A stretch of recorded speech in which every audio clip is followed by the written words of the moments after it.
I thing puisen hi mo I horiao hian an soi enge awang le chan min han sil te a thing puisen chu min pe tamma ka pastor pu ta kan ni boka ta khan min han pe in ni in thum ta ka chuan ani nom mai tin pum te po kha lo na duwa sen ringot mai in te ka chu a thei lo thei po in tinai lu piang khan asen hlir mai khan lo sen lir ka sen lir ka o sen lo cha dom lo chu wanga mi tun thenga thing puisen ni du ta nya lo tun thleng yan ka ngai ne pani ani tak chu mi then kha tin dam doi anga ta nan ngai an soi te poi a om ka tia ama ro chu ke chang dam doi anga chu ka soi vak don lo ne chu kal a san chu pum ka pum tina tu ko ni tlat ani le mo I kita kisini live lai bial fan hian I rei thei box ya bial in fan chung te kha bial kha zau ta mo I khang izin bo hlan de khan inu pui fanau ten har san nan tok ve ngeng kan ringa mo min han sil fiat te bial pum pui fang chok tur pre ka chon kum khat po nga yang a ya sao he bi kho thang lam pang so ta he lama khi làm rong họ cần bia khá đi về cả khôi mà cả chuan thiền trà thế cả chú ezen năng khá đâu mà mail thiệt khá chú thì đâu chú anh cô nó tắc cả chú cái mà lệ father khá đi mà ya father nung khá cả chú cái khán trong khá cả lệ tay anh kim khá tiếng khang kan ti ko la di nya khami hlan khan inu pui fanau te khan eng tin nge har san nan an lo to dan te min han sil te har san cho eng lai poi nan to kong karing a chan chu e le in tu te po kha an nei lo wa ka u te ina te apa te in la te bu phur te khan local thi na chu ka chang chuan in ei chu kan ve mai ani le biali fan khanin mut bu te khain ak thin na tiro ake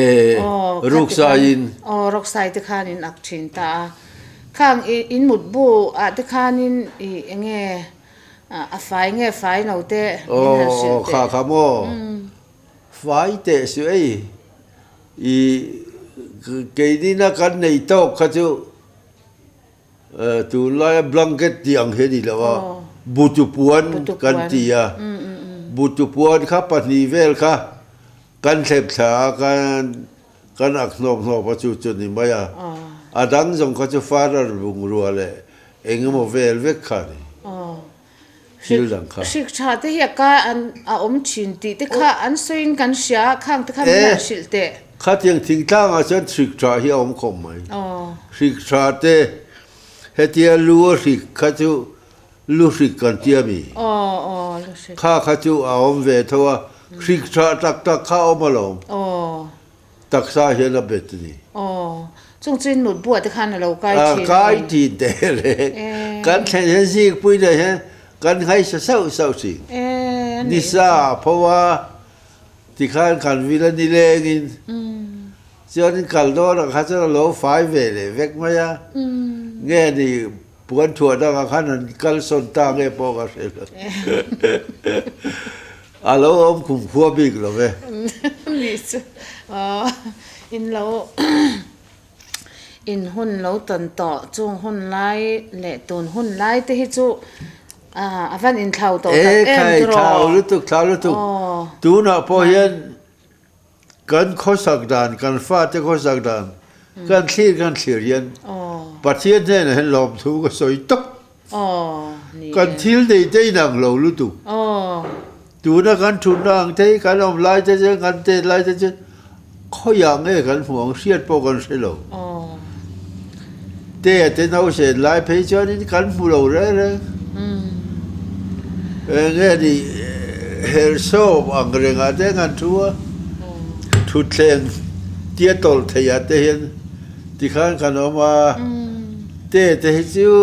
ตัวนั้นหวานรำมาเจงที่ออกจากกันที่โตนี่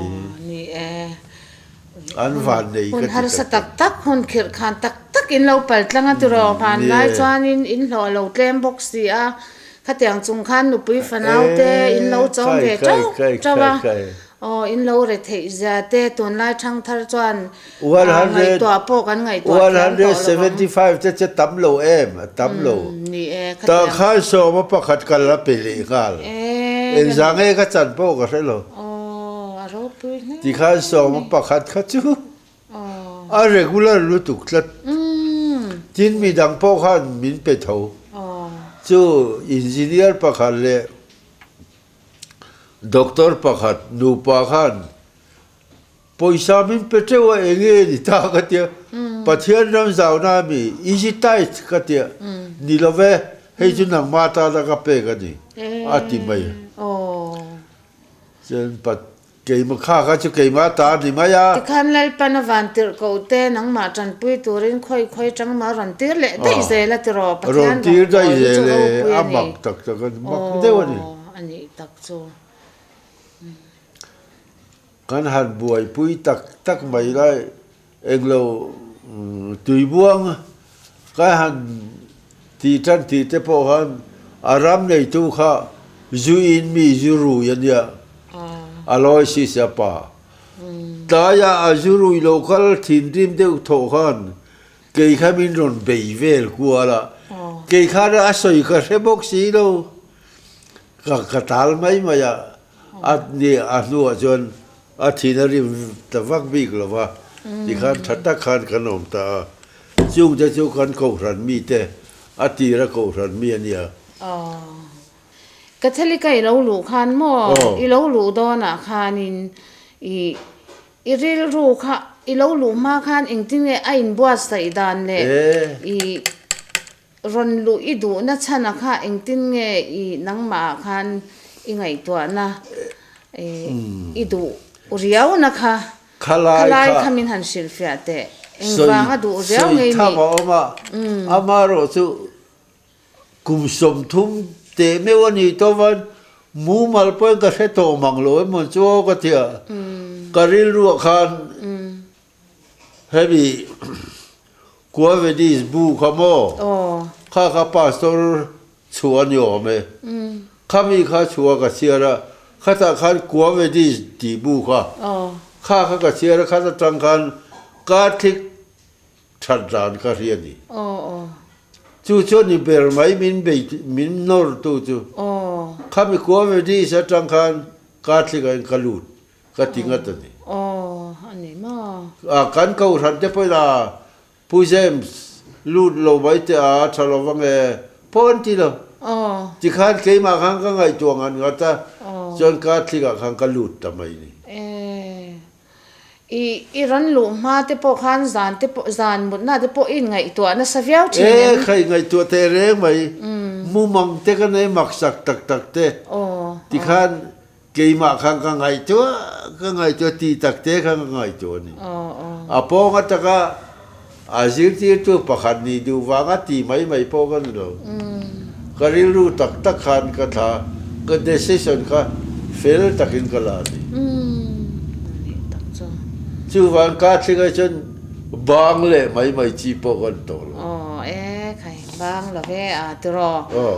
Kohhran ban tur po lo ya he kan kita ke sini la ya mo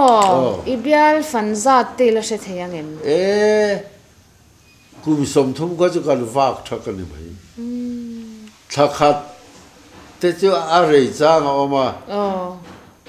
thati te akum ti khan arama zawa wang khan zau tak kan huwa mani he ta Burma ania he ta Manipura so ta Nagaram thleng sedin Aizawl tu kan tha te i thang si chuan inu pui pui chu tor chel te po wangai om ve tro i fa te lo en kol ne khop mai chu van atu second hand ka don te pan si pui ta ve ka ti à phê là lồng gì bụi chứ cái lệ cắn mũ mò cả ôm lồng po hi em mà soi chuông lồng mấy chế phê ta cả anh đi ăn vét chứ mấy chế cho nên sẽ mấy chỗ mấy chế cho phê mất đồng không à phun nồi bốc hết rồi à tay mà em mày bốc rồi nu phê at linh anh đi rồi in nu khát cho cái ni pon cắn mũ về rồi ngà hay Kohhran thil ti be ruala te cross kong zo te po chanem ngai ber khania han bora sana tang pe chuan ke ni po hi kan ke mani veng chung te po han chan na sa kan in ti bi ka lom pe je pui lom ta lo shi chu mo inu pui pe je pui khamo zai thiam ani em zai thiam ni ran love zai thia o rinawm khatiang ati ve mai khan zai thiam zai nal kan tiang chi khan ve mi pui ma solo ang te kha ani lem lo ve solo ve thove solo park ani chuan zai thiam chu ni sim ani o ringe mani chi pui nang po hi lo oi lung leng che ni lo moi nu khan min oi bo po ka khanek lo ve ani cho in kong kalu chunga mo happiness home ti in tar kul mai khi enge achan ne awang in tar na chan khamin han sil fia te khi achan thate oma ngam taka kan tar na chan te po oma achan chu pa bele nu be ri kan hau ngai lo reng nu beren pa bera hau lo wa pa bere nu bera hau bo ke lo wa ti khan kan om ngie ya ti khan chung ko lim tak kan ni chu van ka fa ta ho chuan in hawle e wa ti bur an thre tiam lo an mu ve ngai lo ani chu aro pui le mai chung kol in ngei mo lim tak in nia mi te tan po en ton tlak chung ko ni tro mun takati chon en ton tlak kan en ton tlak kan haw lo re ani le inu pui pizik pui khamo ke pon ka sha he veng khat kan nia nu zai dam nungil nei nu thatop kan tiang chu a om dan khamo khatiang khania adam lai po khan I hmangaya ani pon a hmangai che a zik pui ti reng mai ni che thlek chuan zik pui ka ti reng mai I ti reng maya khatiang khopa nu pui tha nei kha inia tro chu wang chuanin aro pe pi zik pui chan chin kha min han sil belte a that na te iduang ang inu pui chungchang bi khamin han sil te idu du nie mel haden khachonin nu mel tha ege modi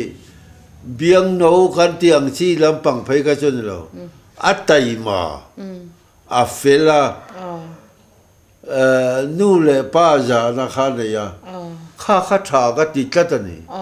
thuo itlat ke hian ji pui hi ka ti reng ba ya ani poyan usiam minti ka fin kluan poin usiam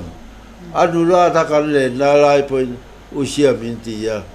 khatiang khan nu thatak ji pui ang veki me sia se se khoveli van ramani mai in haulo na in tailo na poisa du amna korboy engemo moy du bing na aum lowang jik pui khachon engma du big pone chong lo chu ka du kha ka du pei khok sen ka du ti vel anei lo re ti kan lim takan kan ma ka lei to ka lei sak ka chu a me na ti mak a tha ko mai adik khop mai ke ni pon kan murenga pijek pui khachu nu thatop ani top maya tu na chuan van rama tangin alo tong tai pui thin chenga turo nakina van rama in la cheng du nanga lim takin turo chu ka chak san dia khovel van ram po hi nakina jik pui te nen ruai te nen kanu le kapa te nen kapa te ho chu pegan ang reng an nia pegan ang reng ring lo mi ang reng mo ma se an thuri na kha an felova khil tu anom lo boka tikhana no ma amaro chu engkim ti sei patia ni chon angai dam a hiat thiam karinga parkatorian oma may the souls of the faithful departed through the mercy of God rest in peace ti katong try na hian kanu le kapa po tokin kari ani chu aro pui katong try ni sa em tong try pa tong try reng chin ya father hian pa ani van nei ka ti ati hian in lama lo nang ni tan po katong try ang pa en ton ka ta chiang em Liansiama hi dong ni po nya chuan ani pakhat in zo mai gan la nei tlat mai ikum za thi kan len zot nya ka khum za mo sa zo ko som thum po ni october ni som panga ka pianga ka khum chu tu ten an chu darin kumini ka khum som ria le palina ni tia mai ni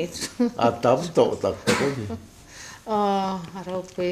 ma se hei kum som riat palimi mel pui la pu hlei ne mo le ila langtangwal thakop mai van zom ka dia chu wang ka tha ni nya te hoi ne nge ni van changin min zom lo ni tra van changa chom ni a tha tak ta ka ni ti chuan ani nangma ve zong shim han soi ve ka du eti ang lampang kha hemi kanin kom na chunga mi lo po I tu ang kha I soi tori ni mi ingai mo soi tu chu ka nei ya lo chu ka soi tu tak chu ni chin bible la ka soi to pathian hian a thu thung mi ring te ne la puan ka tum tlat chu ti china kan soi kha ka alo chu na tak chu mo sia te lampang kha ni ta ya mo sia tang kha na local je la mi ring ve ba ka nan bo ral ta je la chuan ato pa chuan apostol group khan alo thlenga chu ta chuan afa pa nei chun I sure khan hey hi ani ye ati taka ka chu tuna father te omna Cate Kohhran khan ya chu ta chuan min la luta chu ta chuan ka om ta wanga van nei ka in tia chu wang chuan he bible chang ka du top thei lo ani Mizoram mi puite hne na enge Kohhran rin na lama te mo nangma in veizong inem Kohhran mi ti han ti zong hianin a thalo mi kalpuite ti ang zong nangma ngai mo ang chi sim kha inem han saite big thagin presbyterian hi ani ber maya kan han ti tur chu presbyterian hi fel ka ti an tai ma ka ti enge moni program le enge moni pui fe an siam jing maya hey hero fak tlak ka ti in khom pui te enge moni te hi an nei te urang poi mo tak hi thalai te man na tu te nau pang man na tu te le nau pang en kol na te hey hi an nei an fak om ka ti tak kan tiang ang tak hi Kohhran hian ta vak po ka ring lo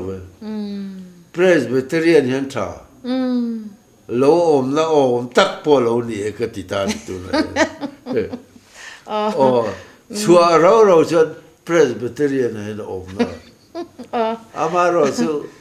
Kohhran dik tak an yem ni lo vem te ro ka chu thu ran ani ya presbyterian chu an pui ani Catholic ki chwa san phalji rol ni si la tro ki swa din khani tat me tro aro pe ole voin inkom na hun thatak min pe ka wangin kan lo ma mo thang thar tena kan siat phak lo thil hlu tak tak min sila mo thil tu te po in hlok pui nge kan ring ani ti chuan pu James Liansiama hi a hun local le zel tura po a hrisel na thatak pathian in a pek zel kan do in kan tong trai pui zel bokanga hrisel na thatak nen min dam pui zel turin du sakna kan hlan che a ke ni sokom chuan du sakna sang ber kan hlan che in chi bayang le an lo me hay a boy pui tu pol hi in za ompo kati in ron be na sal maya ke ni chung la kalo in bo sai ve na sabok a mer te ho point a pu nal takin zero necktie or rotate a necktie or the paper ka pe to neck lo ka dia ma se min ti lui hei voi na nal tak mai min siama a lo mom ka ti kho mai tu fel tak tak ka na ya pathian thu ani ya pathian reba de chen na tu a po min ruanga a du hunu na ni chen min ruai te yang man za na ka mu ma pe chen ka chuk khang na tu kha e gut tong ma ya ta han zuan tha kha ka hu pur deu le ka kal ta lo mai mai lo khai min la kal san su kan lo i ve che lo min la dam pui dang turin kan du chu ta chen hei voi na po la yen ka oni ale chi chi sin o se ban ni kan sama sa ni som pali ve la kan thing pui ha khang ka thi dai to ni cho ale ma se hei trong trai na lam hu ni ka mong tha ve ta ka tu na I don't care very much ka ti mai ko te ilo la thu rang hi mo hey father po ina ran lu kong khar a ran lu ralin ka pa ran te ilo ti kha I hlu tu ka chu wang chan I tu le fa te tan ila hlu ni lo dam rang ra ani hi Philippines na han om kha dia an tholom an pathian ni tholom an chiar te kha soi kabula kha la mu sa ya te ai soi zoi sit set ring deun soi ro ka dia an Sunday collection te kha kg kha ran te to an tam tak tho tam don ve ke si aro le me kg nga ve te han ru ve cha go mut mai ani chu ngan soi te chu a soi zoi set khom ma te a het yang soi su tua la ya mi khom la soi la ring takin ka tia ani chona ti thei chong lo ani chu rồi si set kha la soi mai me ani a fu a ro pui te reng ne ke chơi han pui lo chơi local road vine local khom la hela hian Philippines Sunday collection an ti dan ka hrilam cheu ka tianga da salu tu kin kan soi tu rin ya te che zo yang si se ten a so yang mil ro pui le me tuna kapula tho hi father kalep Laldawngsanga ani apu James Liansiama fapa no pangber ani father tuna ipa kan han komna khanin ani kum upalam to te alo ni na enge ma han soi mai te amo han soi bel do ineem soi mai te anem khanga khan han soi bel do te ineem min han soi zaw sakle te che ama sain social communication sokom chunga lom thu ka soya helai muna kapa in ron koma in chunga ti tak satin lom thu ka soi ani kapa hi tu na kum som rial le pathum ma ani som riat le pali an nai to interview atang khan in lo wanga hey athil clear dan a philosophy of life katimaya hi kapa hian thil hi a eng zong le a lim om zong hian thil hi a clear zel hian ka ria a rong bolai han soite le chungko lam chan chin an soite reng khan a hun laya ril ru ti ha tu emo lungai na tam tak kha om nge yang a mai ro chu ani na ashia chin le asoi chua du chin hi chu a hlim om le alom om zong mi ti nui thei hi ani deuh tlang pui ni kha interview na po kan hu anin ka ria kapa hi kini kan unaw le achung khat leina te chuanin kan chuanga kapa hi keima thlan ani lova pathianina kapa ni tura min thlan sak ani a thlang tu po hi ni la ama lo hi chu thlan tu dang hi ka hria chuan ka ring lova ama atluka han thlan tur po hi an omin ka hrelo pa ni hi atling em a khami kan interview atanga thil pathum kapa chungchang ka soidu chu ama sa chuanin mizo nam mangai le ve mi ani a chumi awang chuan YMA le MZP a khan ti tak kasetin aloin manga Manipur pum YMA president te alo ni thina MZP te po atin tu te zinga menia akula taya khotlanga in mang mizo nam mangai le ve tu ani tina pani na chuan kan chungkwa hi amangaya nu le anupui afate atute amangai em a hemi min mangai na le min en kolna tang hian kan in ming happiness home nu pa in ngei chung ko in ngei chung ko hlim happiness home kan lo din thei ani apathum na chuanin Kohhran hi kapa hian ti tak zetin amangai ani rawngbawltu tere re father sister te mela pathian amua thei to pin thanem ngai takin Kohhran rawngbawla pathian rawngbawl ani som kwa paruk kum khanin Manipur seminary a Paul som pani ka zirlain kanu le kapa hi seminary a local wanga minon koma te a hei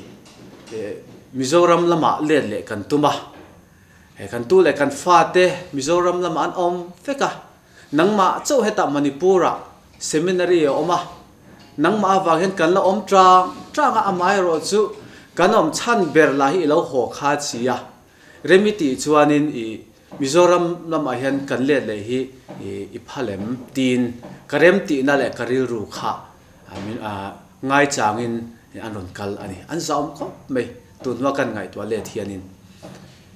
ake chuanin tha in ti le innom na tur le in tu le fa te omna hmun ani awangin kal ru ke chu heta Manipur a ka zir tana kala zir zelange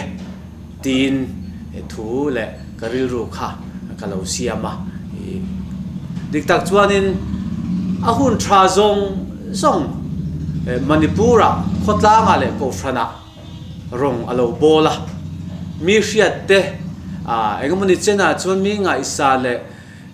khatiang kha atong ve a Manipur kha chua san po kha anu phur khopani amai ro chu pathian remruat na diang hei Mizoram lama andon pema chuan anu sang ni paruka nem nge kania khami ma puithiam kani ma khan keipo Mizoram lama karon let le ani pathian zara hei tu na karong bol na le pathian mal som na kadon te po hi kapa thora tele tun thlenga kapa tong trai na hi ni in ka ria ka chuang tak seta kapa hi chu katan chuanin kalei pathian atling tak set ani kha interview ate po khanin zona sang te an zota ma se kum upalam ti taka zon han chan fak lo chang te aneya a chang chon an chang kwal dewa a kwal na lama khana peng bo ta dai thina ma se khang te po kha angai thatu ten angai thak dan lo thiam ula kaparil ruet luang tlam angrenga alim oma patha paril tha ania interview a soyang deuh khanin tu ma hi ka thik lova tu ma hi ka ngai sang bok lova atiang deuh khanin kapa hianin a khovel thlir dan hi alim oma pathian rawngbawltu tan po hianin hetiang rilru hi chu a tha khopin ka hria a thalam mi thatna lampang hi ani chuanin a thlir zelin ka hria a hun kal to an en let po hianin hun khir tak tak te pokh alo pal tlangang a mai ro chu a eng lam le a thalam zel hi a chin chia le a soidu hi ni in ka hria sokom chunga kalom tak setani